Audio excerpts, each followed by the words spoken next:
que eles dois estão cheios da maconha. Que o bracinho é torto. Aborta também? Chega de ser gay, isso é uma ordem. Mais uma dose, é claro que eu tô afim. A noite nunca tem fim. Por que a gente é assim?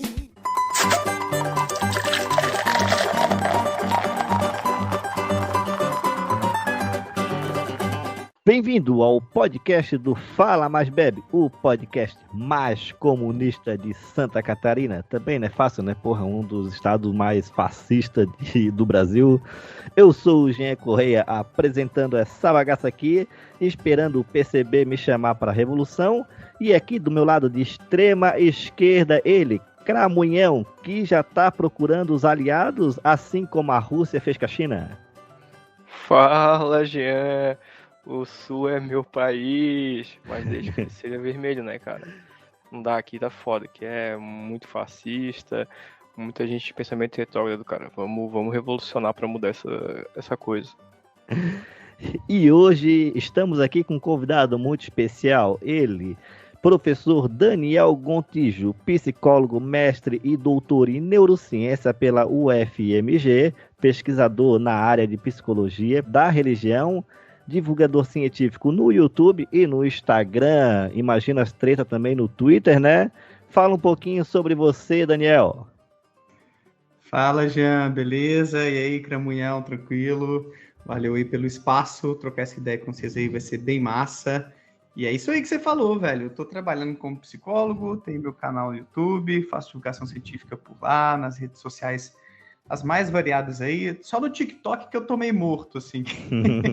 Que eu não acendi direito por lá. Eu não peguei essa de TikTok, não. Eu sou de outra geração, eu acho, sei lá. Coisa do jovem, né?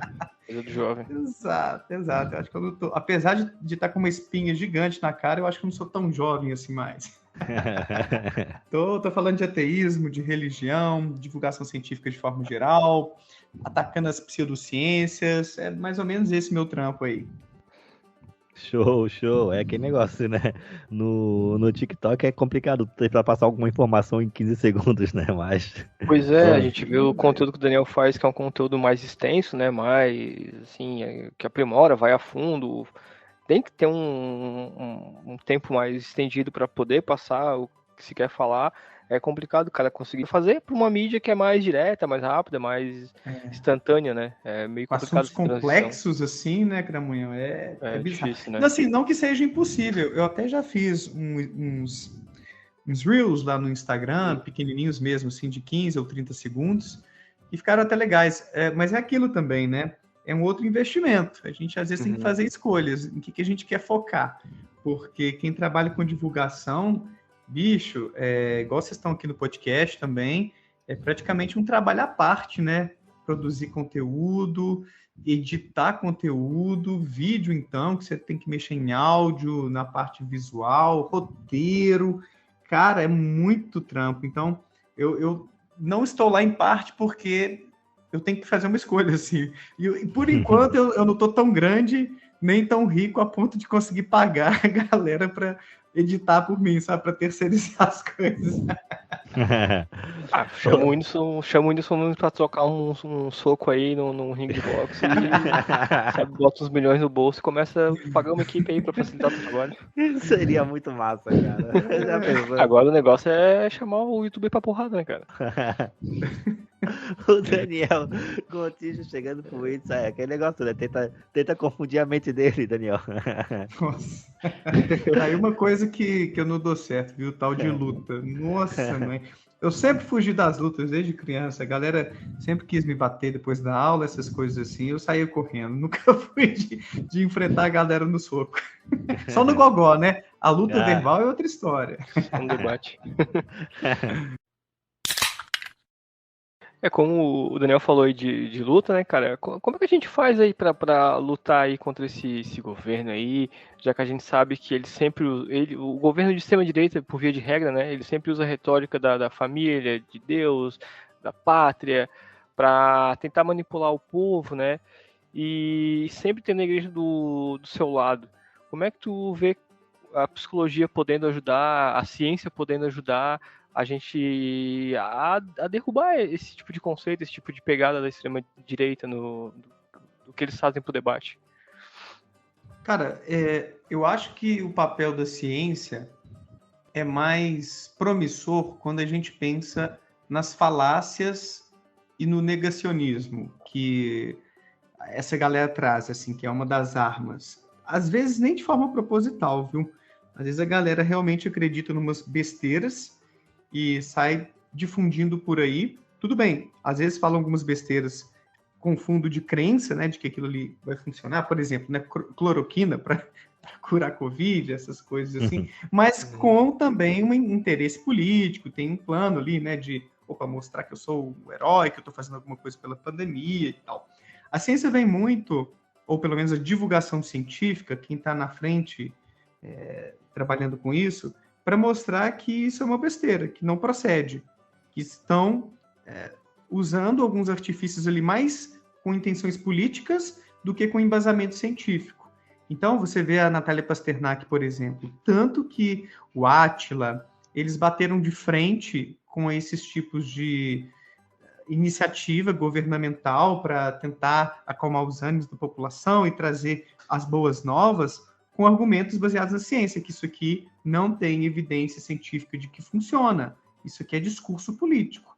Isso aqui não é uma propaganda científica, no sentido de, olha, isso aqui vai dar certo, vamos usar porque temos pesquisa. Então, eu vejo a ciência, quando a gente pensa mais recentemente nas coisas que aconteceram, com essa importância do divulgador científico, mais especificamente, fazendo esse contraponto mais racional a essas pataquadas que a gente vê por aí. Porque, por um lado, se isso é possível, por outro, tem coisas que não são tão fundamentadas assim na racionalidade, sabe, o Cramunhão e Jean? Uhum. A orientação política nossa, mais para a esquerda do que para a direita, não é baseada simplesmente na razão. Até na esquerda a gente vê algumas pseudociências rolando soltas por aí. Sabe, também não é correta a ideia de que a direita é irracional e a esquerda é racional e tal. Isso seria uma dicotomia ilusória também. Muitas das nossas preferências políticas são baseadas em coisas que não são racionais mesmo, que são até mais afetivas, como a gente se sente, explica um pouco como a gente se comporta politicamente. Mas não é a minha área de maior especialidade, então não vou me arriscar demais, tá? Falar sobre isso. Mas quando se trata do que a gente viu mais recentemente durante a pandemia, eu acho que o divulgador científico, mais ainda do que o cientista, é que teve e ainda tem esse papel importante para poder mostrar como que a política às vezes é usada de forma irresponsável, simplesmente para correr atrás dos interesses, né? Interesses dos políticos por aí. E quando eu vejo assim que a gente é da área da política, assim, de gosta da questão, eu e o Cramunhão, a gente segue uma linha comunista mesmo, sabe? Uma visão. E a gente vê que a nossa maior dificuldade quando a gente ouve até os programas que a gente adora, como o Revolu Show, é essa questão do como trazer a luta pra gente, sendo que a direita, isso já desde Marx, né, claro, né, mas ali, tipo, na Segunda Guerra, os comunistas vão comer criancinhas, o negócio é Deus, pátria e família, e nisso surgindo Hitler, Mussolini na Itália. Hitler ia na igreja todo domingo fazer as suas preces, né? Porque a esquerda ela sempre foi mais revolucionária, até na questão de, tipo, não lutar por um Deus, e sim o povo unido, né? E a direita ela sempre venceu nessa questão de, tipo, é por um Deus, mesmo que se esse Deus for fascista ou nazista. Posso fazer uma breve colocação antes? Claro. Vai lá. Na verdade, a religião é sempre usada como uma arma de anticomunismo, né? Tipo, de se atrelar ao comunismo que, você não vai poder ser religioso, você vai ser obrigado a ser ateu, sabe? Esqueça a sua religião. E, na verdade, o que o comunismo, as teorias pregam ou defendem é que você não seja alienado e nem condicionado pela religião, sabe? Que você pense por si, questione e não siga cegamente. Acho que é mais ou menos isso que o Jean quis colocar, né? Esse tema é muito complexo e tem, assim, até mesmo na noção de que existe um criador, um Deus e seus rivais, etc., a gente pode encontrar algum tipo de função adaptativa. Eu discuti isso com alguns colegas e eu já li isso em alguns autores. Não que seja o meu tema de maior domínio também, mas existem autores na psicologia evolucionista que trabalham nessa pegada da religião, sugerindo que a crença em Deus, nesses deuses punitivos, vigilantes, e tudo bem que tem um lado também amoroso e tal, pode ter uma função importante na coesão de um grupo. É aquela coisa, o exemplo que o Thales Silva deu no vídeo que a gente fez lá no meu canal recentemente. Imagine duas tribos, ou duas cidadelas assim, que estão em conflito. Qual que vai ter uma vantagem, né, supondo que tudo seja igual em termos de armamento, quantidade de pessoas ali para compor um exército e tal? Aquela que acredita, que tem uma religião dominante, que acredita em um Deus que vigia, e que se você fugir da batalha, você vai virar picadinho, né, nas mãos desse Deus, ou a outra cidadela, ou vila, sei lá o que, né, tribo, que não tenha essa visão teológica disseminada sobre esse Deus que vigia e pune, saca? O argumento que usam às vezes é o seguinte: às vezes a religião, por mais que ela faça alguns maus, que ela traga maus, mazelas, né, coisas ruins para a sociedade, ela ainda assim pode ter algumas funções adaptativas, algumas coisas que vão beneficiar o indivíduo, e a psicologia mostra isso, que pessoas mais envolvidas com a fé tendem a ter uma saúde mental um pouquinho melhor, de forma geral, um pouquinho só. Se quiserem, eu até falo mais sobre isso depois com detalhes, tá? Esse tema, assim, é um dos que eu mais pesquiso. E, do ponto de vista da sociedade, essa pessoa ela pode acabar tendo mais facilidade de absorver, de introjetar algumas normas sociais de convívio, porque ela acaba sendo doutrinada, educada conforme aqueles preceitos daquela religião, e eles vão funcionar de forma mais condizente com aquela fé, de uma forma mais previsível. Ah, você é cristão, então eu já sei mais ou menos o que esperar de você. Você vê, por exemplo, estudos feitos nos Estados Unidos e Europa, onde os ateus constituem um grupo muito discriminado. Na Europa teve um estudo, eu esqueci em qual país agora, onde as pessoas tinham uma preferência menor por professores ateus, que professores ateus dessem aulas para os seus filhos, ou que seus filhos se relacionassem com pessoas ateias. Então, era um grupo mais discriminado nesse sentido. Nos Estados Unidos, uma pesquisa muito interessante encontrou que pessoas ateias receberiam menos votos do que pessoas pretas, mulheres, pessoas LGBTs, se não me falha a memória, até mesmo ex-presidiários, pessoas que foram, então, condenadas por algum crime. Então, o que eu quero dizer com isso? Quando você participa de algum tipo de organização, instituição, como a religião, que é predominante na sociedade, acaba que você tem um sinalizador, né, um sinal de que você é confiável, de que a gente sabe mais ou menos o que esperar de você. Então, existe esse ponto também do status social, sabe? De quem é você. Então, a religião, ela, não estou falando que isso é bom ou ruim necessariamente agora, tá? Mas, porque para quem é ateu, por exemplo, é péssimo, então é um mal social, né? Você difundir um preconceito, e existe muito preconceito contra ateus, ou contra muçulmanos aqui no nosso país, ou contra pessoas de religiões minoritárias, como os umbandistas, candomblecistas, mas pode existir também uma função social na religião, nesse sentido da integração social, de eu saber quem é quem, de repente, a fé que eu tenho em Deus, em alguma medida, afetar um pouco o meu comportamento. Afetar um pouco, não é demais também não, sabe? Mas talvez a ponto de... e tem estudos mostrando isso, que adolescentes que usam menos substâncias psicoativas tendem a crer mais num Deus vigilante. Então, por mais que seja um exagero, quando o Datena fala aquelas besteiras de que o cara fez isso porque não tem Deus no coração, né? Então, isso é uma besteira. Mas existem alguns estudos indicando que alguns tipos de comportamento podem ter alguma influência pela fé. Agora, só para não passar o recado meio torto e não ser mal interpretado, de forma geral, a moral entre ateus e religiosos, a conduta moralmente esperada pela sociedade, né, nos termos mais básicos, ela é muito mais semelhante do que diferente. As diferenças que existem são em alguns tópicos que a gente está acostumado a ir a ver, né? Os mais polêmicos, por exemplo. o aborto. Ateus tendem a ser mais liberais, no sentido de abortar em algumas situações, mais do que os conservadores, do que a galera religiosa. O uso de substâncias, os ateus costumam ser mais liberais. Até mesmo infidelidade, os ateus costumam passar um pouco mais de pano, de acordo com um estudo do Zuckerman, que ele cita, na verdade, num paper dele. Agora, quando se trata, por exemplo, de outras pautas, por exemplo, racismo, machismo, homofobia, os religiosos pecam muito mais do que os ateus. Então, há mais semelhanças do que diferenças, mas às vezes a gente vê algumas dessas diferenças nessas pautas mais polêmicas, sabe? Então, a galera da esquerda e a galera ateia, descrente em Deus, tende a ser mais da turma dos direitos humanos. Quando a gente pensa aí, por exemplo, pena de morte, saca?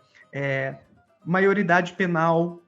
Então, a galera religiosa quer a maioridade penal mais baixa, né? 16 anos, por exemplo.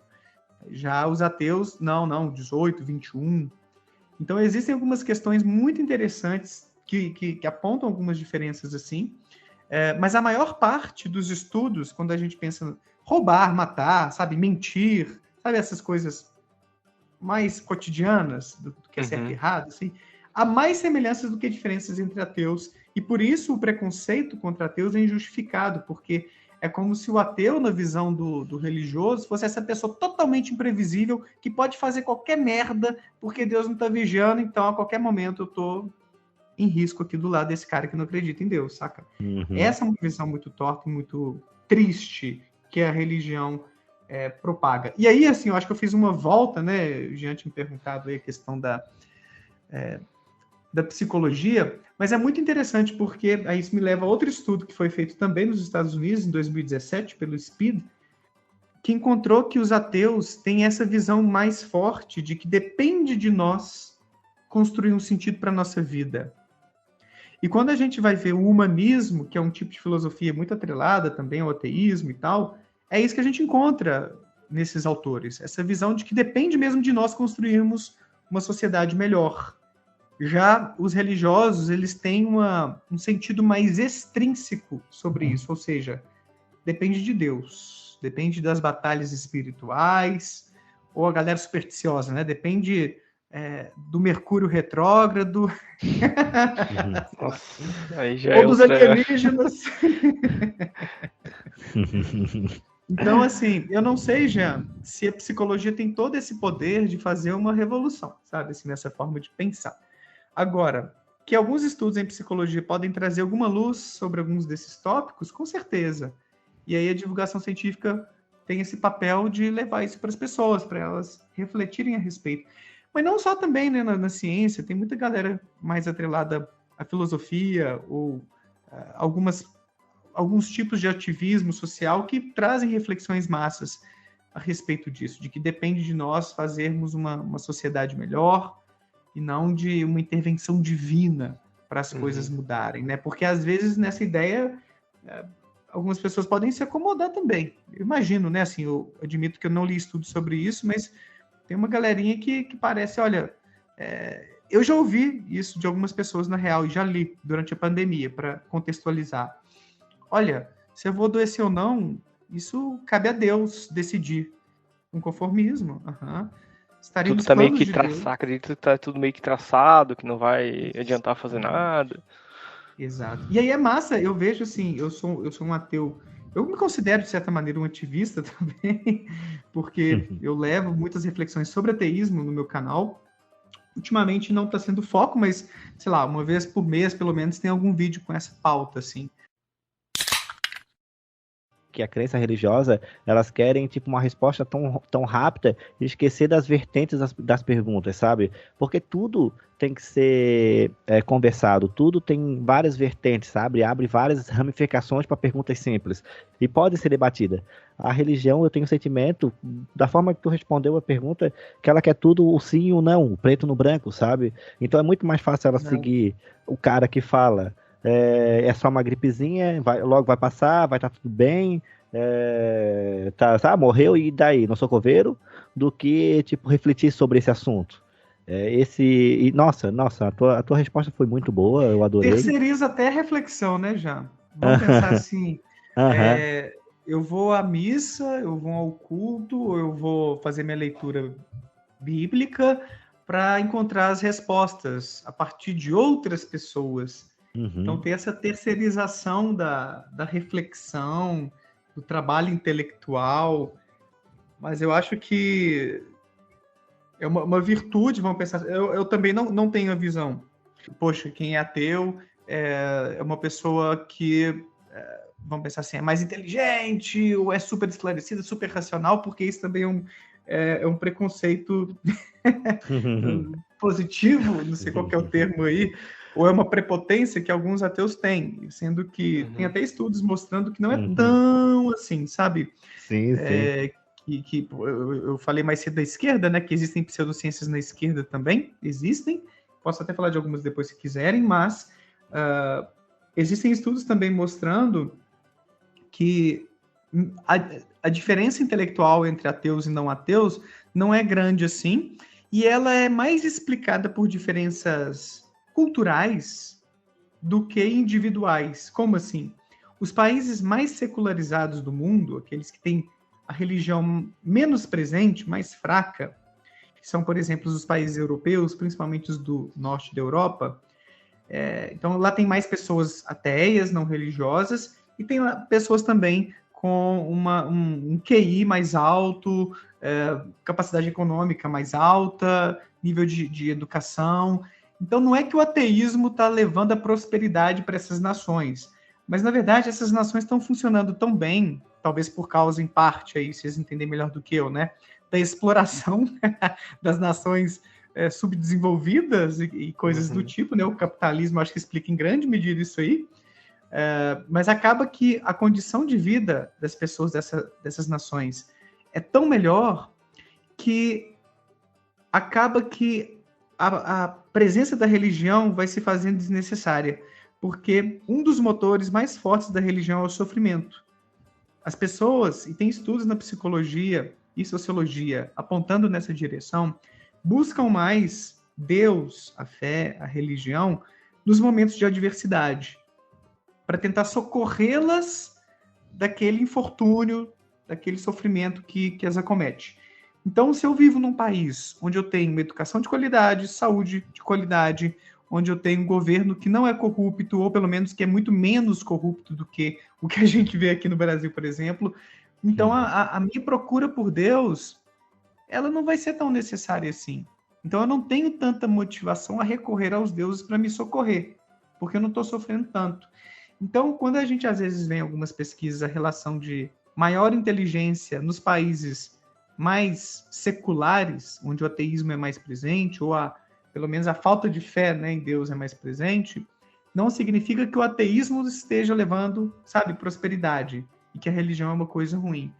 Significa que o ateísmo, ele acaba emergindo mais quando não há necessidade de você se converter a uma religião, quando não há uma necessidade de você se ajoelhar para poder suplicar por um país, por uma vida melhor, saca? Então a gente vê que a religião, por mais que a gente às vezes toque nesse ponto, né, dos argumentos, mostrar o tanto que é irracional você ficar aí pedindo a um Deus, em vez de você mesmo ir lá correr e fazer acontecer, mas a religião acaba florescendo não por falta de reflexão, não é o fator mais importante, isso que eu quero dizer, sabe?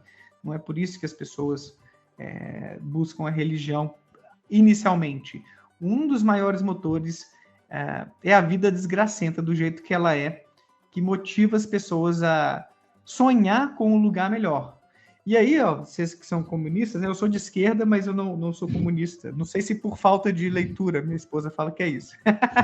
Eu não estudei muito a galera comunista, né? Assim, essa praia mais de política, de como a sociedade deveria ser, ainda não foi alvo assim, de estudos meus. Quem sabe um dia eu me torne comunista, né? Não nego a possibilidade.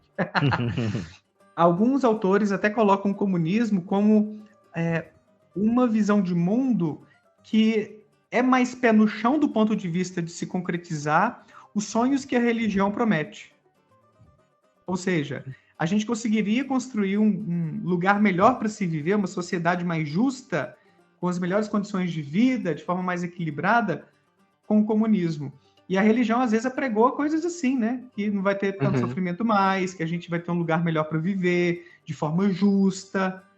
Então, não estou dizendo que comunismo seja religião, estou dizendo que o comunismo talvez tenha algumas propostas que respondem a alguns anseios do ser humano, mas de uma maneira que não é tão ilusória quanto a religião.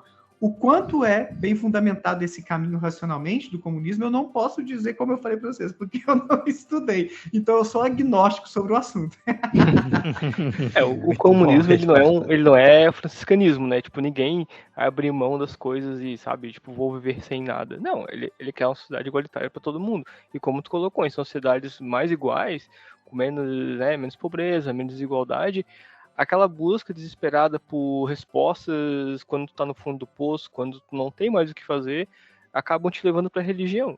O que acontece em países mais periféricos, em países, né, do dito terceiro mundo, e países com uma condição mais igual, o pessoal acaba, tipo, não digo nem se desligando, mas não tendo muito o porquê, e em busca de algo ali espiritual, algo que te faça concretizar teus sonhos, seus desejos, porque não tem essa necessidade ferrenha que um país mais empobrecido tem de estar buscando resposta quando nada mais parece que vai funcionar, sabe? É por aí mesmo, essa é a ideia. Eu acho muito legal essa questão do ateu ser mais inteligente, tá ligado? Eu conheço tanto ateu bolsominion que... Não, isso não tem nada a ver. Pode ser que sejam pessoas mais curiosas, mais questionadoras, mas questão de inteligência eu acho que não tem nada a ver. O que alguns estudos apontam, e é uma tendência estatística que não é tão forte assim, tá? Só porque outro dia eu até fiz um vídeo sobre isso, eu tive que esclarecer para algumas pessoas. Saiu um estudo na Suécia que pessoas que acreditam mais em astrologia tendem a ser menos inteligentes. Se você fala desse jeito, parece que você está falando que quem acredita em astrologia é burro. Mas não é essa a conclusão do estudo, entende? Na ciência a gente tem que ter muito cuidado como a gente transmite informação. Quer dizer que essa é uma tendência estatística fraquinha, de quanto mais confiança você tem que os astros interferem na vida, menos... pior foi o seu desempenho numa tarefa de raciocínio visoespacial e tal, não vou explicar os detalhes aqui, que é um pouquinho complicado, mas a relação foi muito fraquinha. É como se fosse assim, pensa só, você fez uma vaquinha para comprar um microfone novo de R$1.000. Você conseguiu, vamos supor, R$10 dos seus amigos da igreja, e o restante, 990, você conseguiu de familiares e os seus amigos da escola e da internet. Esses R$10 que você conseguiu com os amigos da igreja representam 1% do total. Se eu estou bom na matemática, eu acho que é isso aí, 1%. O que acontece? Esse 1% representa, muitas vezes, a força da relação desses estudos que eu estou mencionando para vocês. Alguns deles, né? Tem alguns que têm uma relação mais forte. Mas quando a gente vê, por exemplo, a relação de religiosidade com depressão, eu falei mais cedo aqui para vocês que pessoas mais envolvidas com a religião tendem a ter uma melhor saúde mental, incluindo aí menos depressão. Mas a relação é tão fraca a ponto de chegar nesse 1% aí, de acordo com uma estimativa. Então quer dizer que 99% do que está por trás dos seus sintomas depressivos tem nada a ver com a fé, tem a ver com a qualidade do seu sono, a qualidade das suas relações interpessoais, genética, se você bebe muito café, várias coisas que não tem a ver com religião. Só que quando sai a notícia na imprensa, pessoas mais religiosas são menos deprimidas. Dá a entender que ateu que tem depressão e você e a igreja vai curar a sua depressão, entende? Então, por isso que a gente tem que ter muito cuidado na hora de transmitir informação. E aí, quem tem mais crença em astrologia tende a ser menos inteligente, a relação é fraquinha, assim, a ponto de você não ver essas diferenças na vida ordinária, cotidiana. Da mesma maneira, aí desculpa a grande contextualização, mas é bom que eu trago mais alguns dados legais aí para a gente pensar sobre esses temas, que eu adoro. Tranquilo.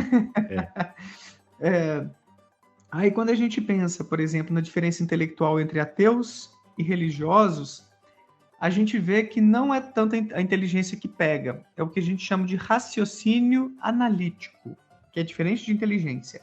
O raciocínio analítico é a sua tendência de desconfiar das suas intuições. Sabe aquela intuição assim, ó? Tudo que existe veio de algum lugar. Tudo que existe, que estou vendo aqui, ó, o microfone, esse copo, essa cadeira, tudo isso foi criado por nós, né?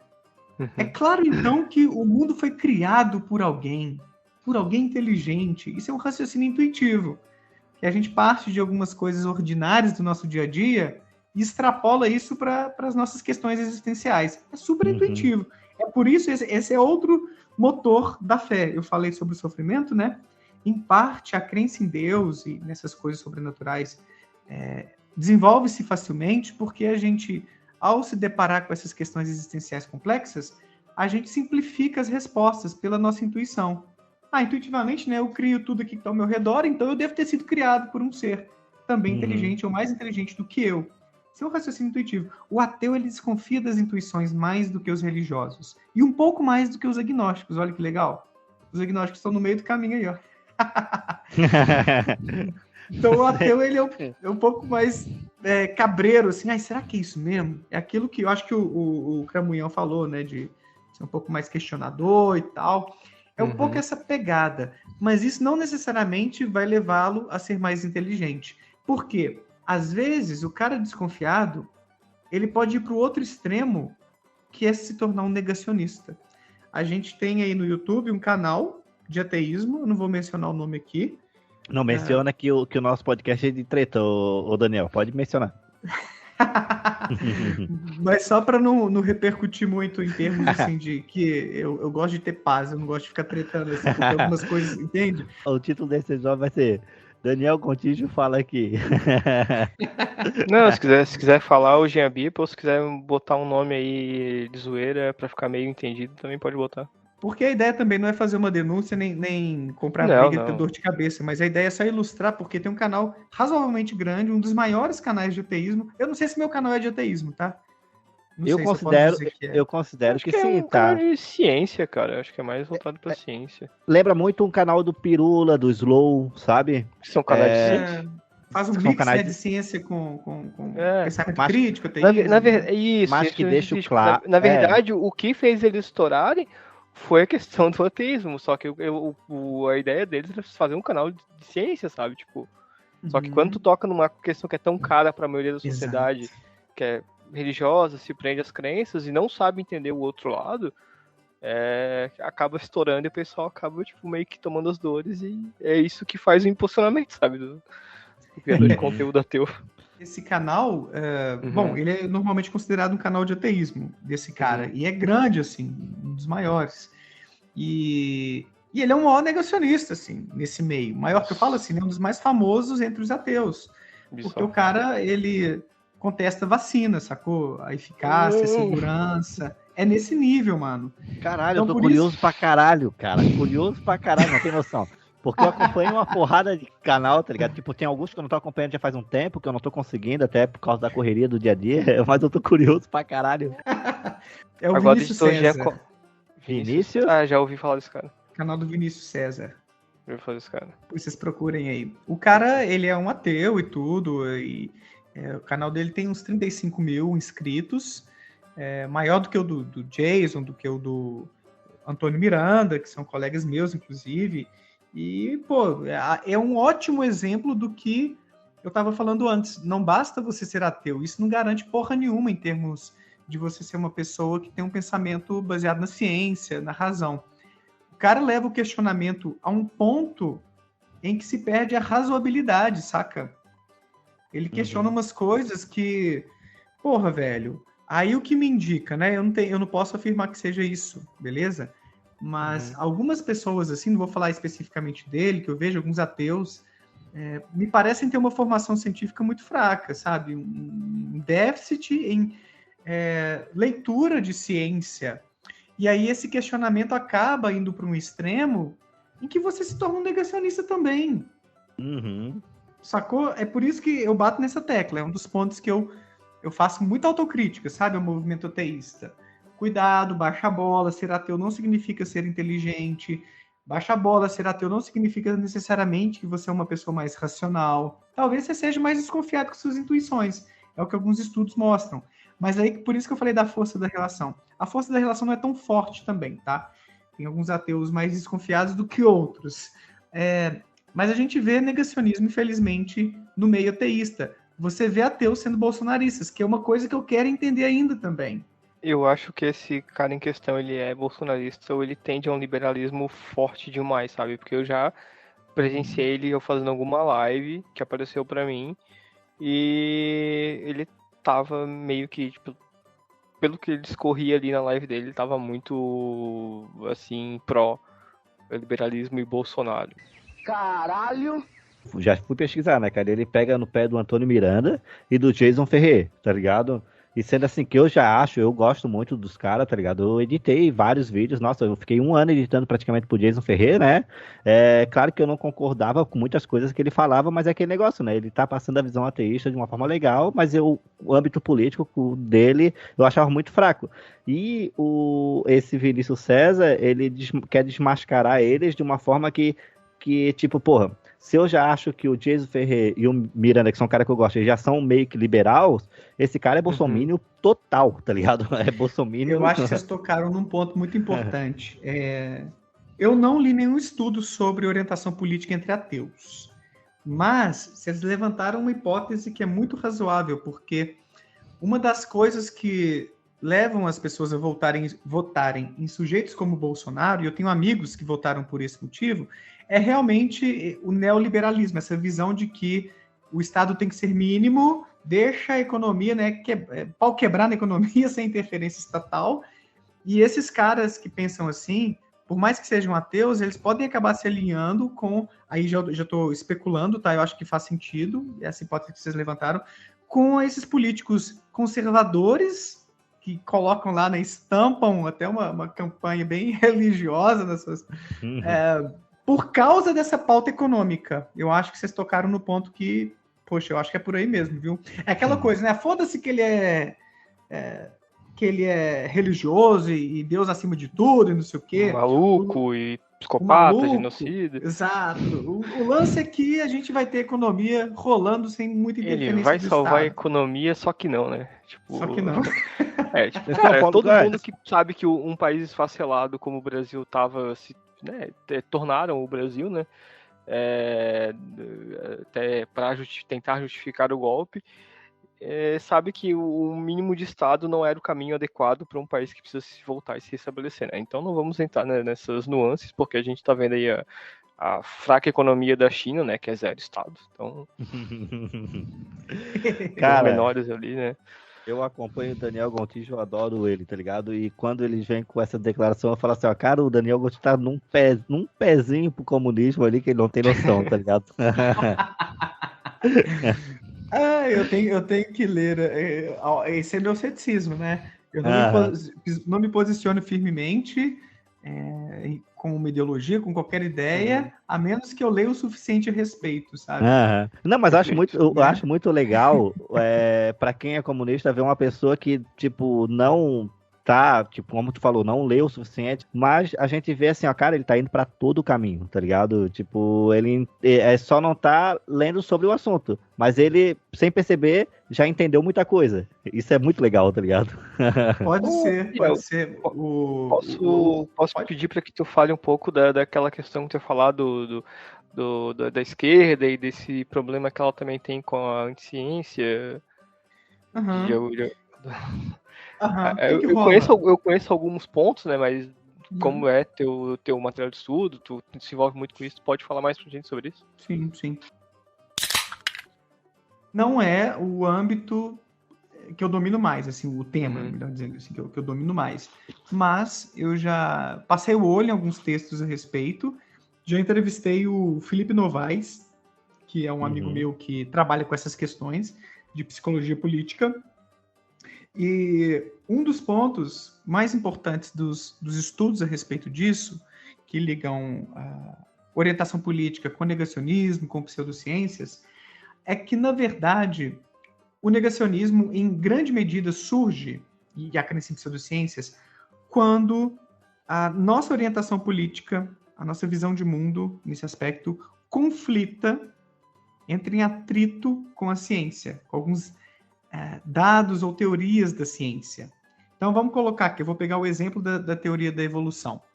Por que a galera da esquerda tende a aceitar mais a teoria da evolução do que a galera da direita? Porque a galera da direita tende a ser mais religiosa. A direita conservadora, que é cristã, a direita cristã aqui no Brasil. Então, a teoria da evolução, ela se choca com o criacionismo bíblico. Logo, como há esse conflito, o religioso cristão, ele acaba abrindo mão de confiar, ou confia menos na teoria da evolução, porque ameaça o seu sistema de crenças, que é o criacionismo aí, né, principalmente. Agora, existe um negacionismo na esquerda relacionado à teoria da evolução. Conforme o Felipe Novaes levou para uma live que a gente fez, ele que é o cara mais estudioso desse assunto que eu conheço aqui, que troca ideias assim, e ele me orienta um pouco sobre esses temas, tá? Então, se tiver algumas coisas que eu vou dizer aqui meio erradas, culpem ele. Aham, sei. Tô brincando, vocês podem me culpar, porque eu tô sendo porta-voz dele e tô confiando nele. Tô brincando, tá? Mas algumas coisas que ele já levou para as 2 lives que a gente já fez sobre esses tópicos. A galera da esquerda, nesse sentido aí da teoria da evolução, é mais resistente à ideia de que existem influências genéticas sobre o nosso comportamento. Por quê? Porque a ideia de que nós somos, em parte, tá, gente?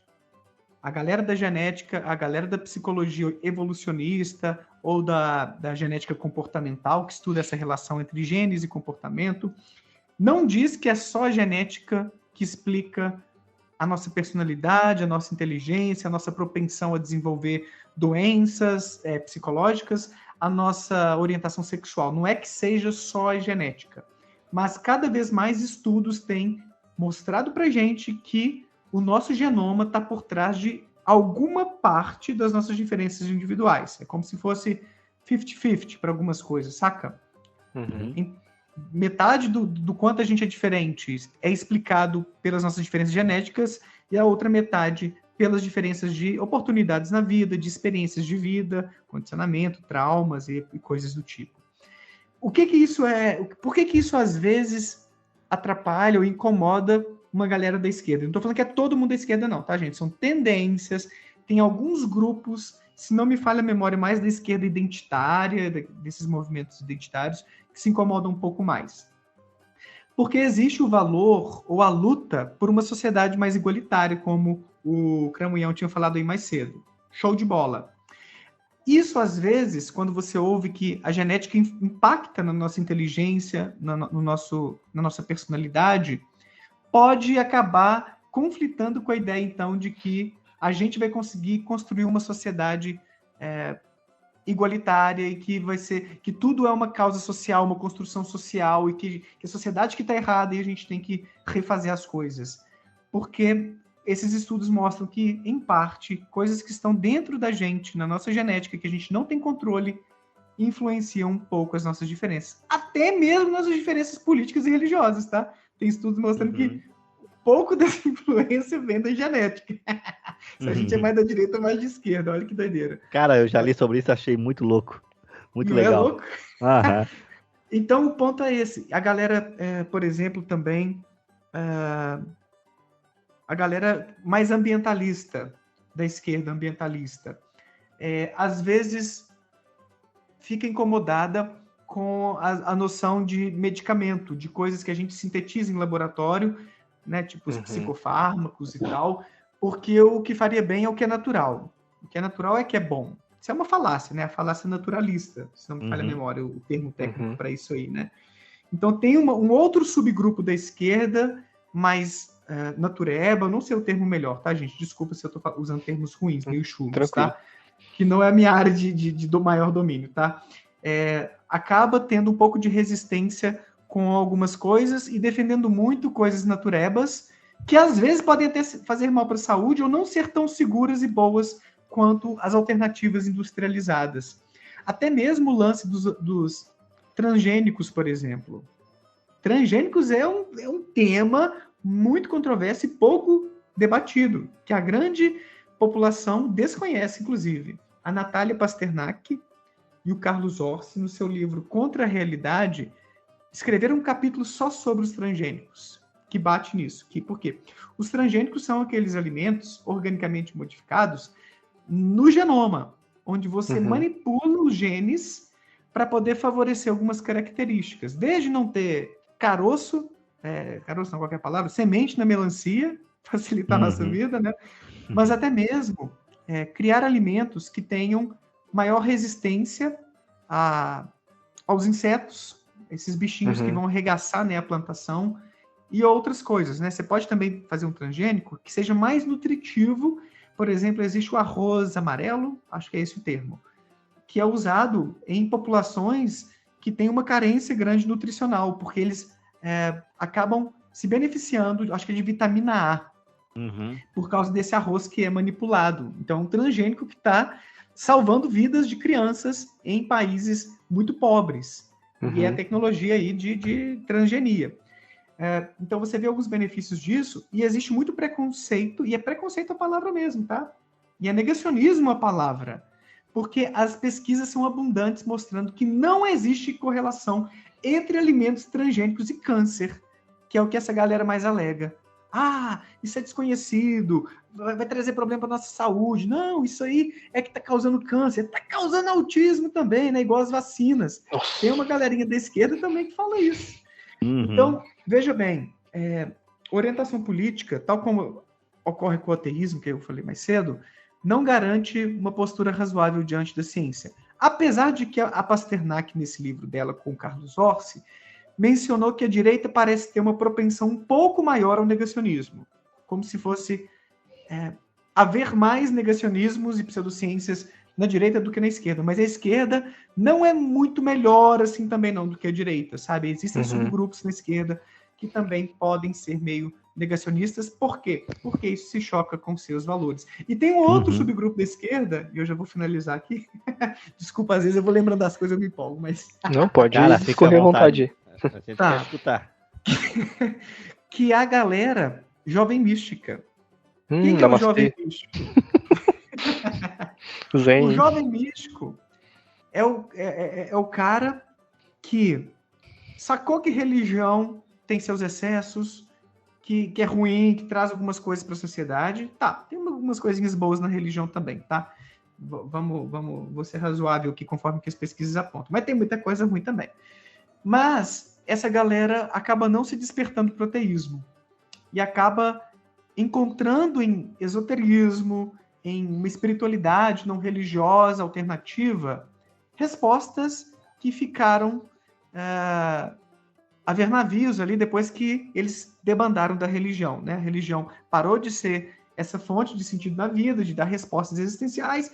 Essa galerinha acabou encontrando na espiritualidade alternativa essas respostas. Caralho. Então, essa galera jovem mística, ela é mais de esquerda. Por quê? Porque a galera que, religião é coisa ruim, esse conservadorismo, essa coisa dos, entre aspas, bons costumes. Não, galera, para com isso. Então, essa galera é mais de esquerda nesse sentido do comportamento humano, tá? Não necessariamente no sentido econômico, tá? A esquerda mais no sentido liberal, qualquer palavra, gente. Progressista, vamos pensar assim. Cara, pode botar a esquerda Santo Daimon, Cogumelo, tá ligado?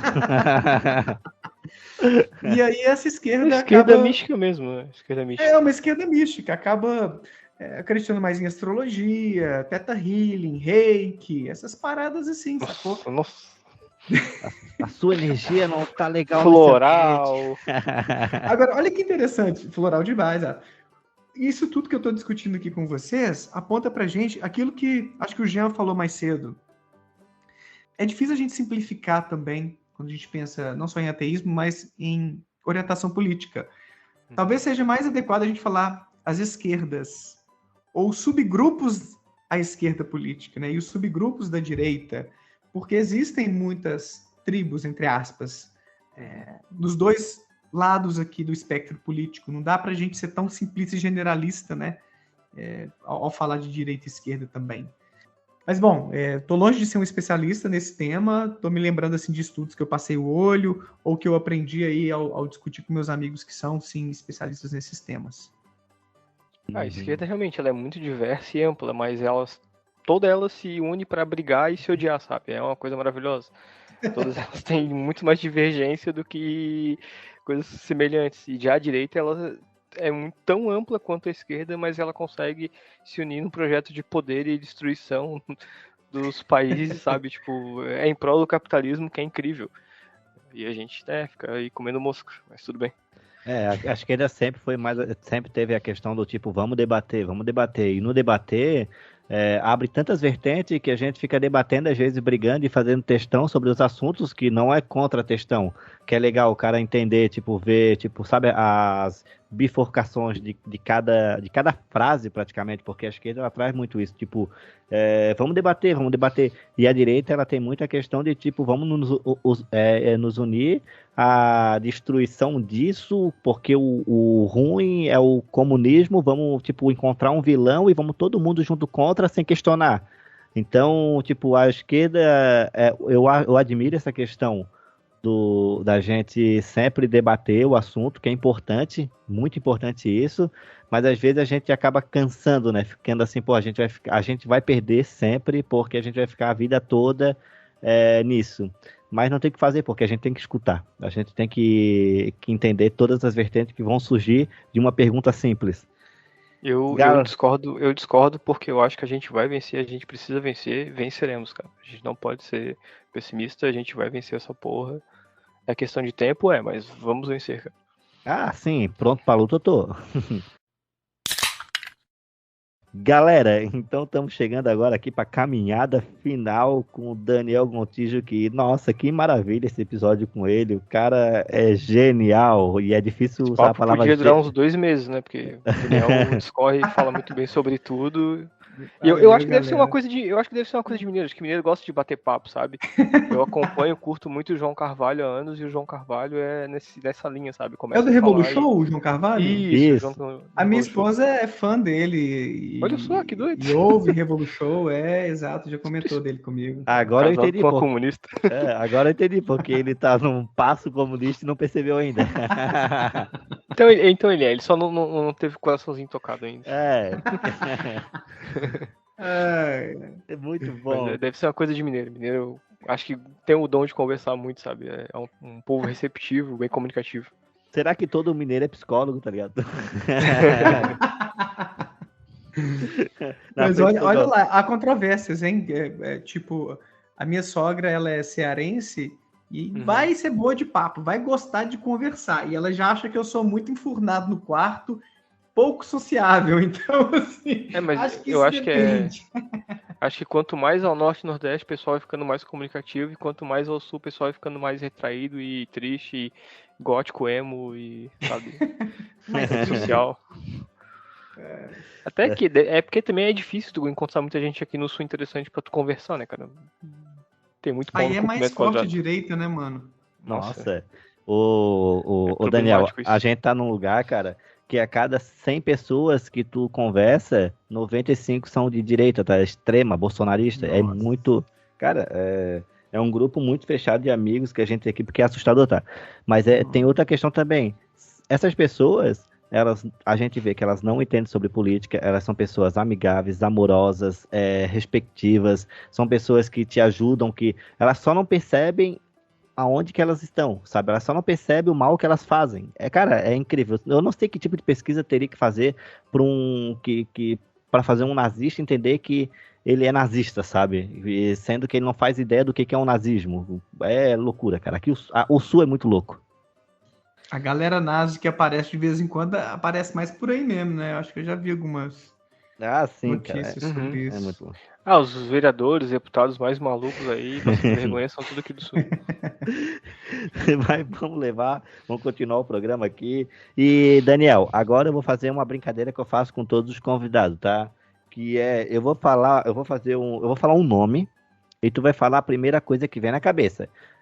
Cara, imagina pra um psicólogo ter que falar, tipo, a primeira coisa e deu, tá ligado? Sem poder discorrer do assunto. Ai. Whindersson Nunes. Porrada. Pedro Calabres. Nem sei quem é. Natália Pasternak. Heroína. Jovem Nerd. Bacana. Átila Yamarino. Foda. Pirula. Foda. Dura. Quem? Foda-se. Ficou muito boa a resposta. Ah, Lura. Amigos. Eu não tinha entendido a palavra quando você falou. Você queria falar quem? O Lula? O Lula? Eu acho que ele entendeu o Eu Lula, até companheiro. pensei, foi Lula e eu não entendi, fiquei assim. Eu quero que tu deixe as tuas redes sociais. Antes eu quero falar que o Daniel Gontijo, que está participando hoje, é um cara fenomenal. O canal dele no YouTube está chegando a 100 mil inscritos. O Instagram dele está indo para 50 mil inscritos também, seguidores, né? Que o Instagram tem que falar seguidores. E, cara, maravilha te receber aqui. Eu tô muito feliz. Não tem noção, cara. É um programa que eu tava esperando bastante. E eu quero agora que tu fale um pouco, tipo... Fala pro pessoal seguir, tipo, como que eles fazem pra seguir. Depois a gente coloca na descrição. O que a gente encontra aí? Pô, então, eu tô lá no YouTube como Prof. Daniel Gontijo. Lá no Instagram também é Prof. Daniel Gontijo. E no Twitter também, né? Prof. Daniel Gontijo. Porque o arroba eu nem lembro qual que é o meu arroba no Twitter, velho. Mas se colocar Prof. Daniel Gontijo vai me achar. Que é arroba Prof. Gontijo, alguma coisa assim. E lá no Facebook também, né? Facebook tá morrendo. Mas eu tenho minha página lá com uns quase 10 mil likes. Eu posto muita coisa por lá também. Às vezes coisas que eu nem posto nas outras redes. Tipo notícias, umas paradinhas legais assim. Então é dessa maneira que dá pra me encontrar. E assim, eu agradeço demais pela oportunidade, Jean, Cramunhão. Foi muito bom o papo, muito divertido. Espero que muitas pessoas ouçam aí nossas reflexões. Vocês alcancem muita gente aí com o trabalho de vocês. Valeu demais. Valeu, Gontijo. Cara, a gente te agradece muito aí pela tua disposição, o teu tempo. E a gente sabe que, como tu é um menino que fala bastante, a gente pode convidar que vai ter papo pra mais outros podcasts. Vamos marcar mais pra frente de novo. Vamos. Uma hora nós temos que debater de novo vários assuntos aí. De repente, tu, quando voltar, tu já virou um comunista, tu chega já de camisa vermelha. Olha só. Uma foice no peito. Imagina, hein? Ó. Então, pessoal, não esquece de mandar o podcast para os seus amigos. A gente está muito feliz. Inevitavelmente, a gente acaba mandando o podcast também lá pro YouTube, que o YouTube pro Falar Mais Bad morreu. A gente está sobrevivendo aqui no podcast. E não esquece de seguir a gente nas redes sociais, como... Nas redes sociais não, né? Quando a gente diz os podcasts, quando o Spotify, Deezer, Google Cast, todos os agregadores que existem, a gente está. Vamos continuar então nessa loucura. Diego, mensagem comunista no final pra galera? Cara, que as intempéries não te entristeçam, cara, que elas te façam se revolucionar e lutar, cara. E, né, tudo que vem aí, tudo que tá acontecendo, possa te fazer te revolucionar e ficar mais forte ainda na luta. Isso aí, tudo nosso, nada deles. Gontijo, alguma última colocação? Foi um prazer participar aí com vocês. E vamos nessa. Qualquer coisa mais pra frente a gente marca outro episódio aí. Obrigadão. Isso aí. Vou terminar de comer meu pão de queijo aqui na frente do meu fogão a lenha. Fora Bozo. A Karina, a Cláudia também. Mas quem falou? Chega no final do programa, sempre fala fora Bozo. Acho que tu é o quarto dessa nova temporada que fala fora Bozo. Acho que só o Sérgio não falou, porque o Sérgio é muito elegante e educado, né? Não foi combinado, hein? Eu não assisti os episódios dela. Não, então tem que incrível. assistir, inclusive. Não foi combinado. Não, e nem elas sabiam também, né? Tipo, não, cara, não foi nada combinado. Valeu então, Gontijo. Até a Valeu, próxima. querido. Obrigado. Falou. Abraço. Falou.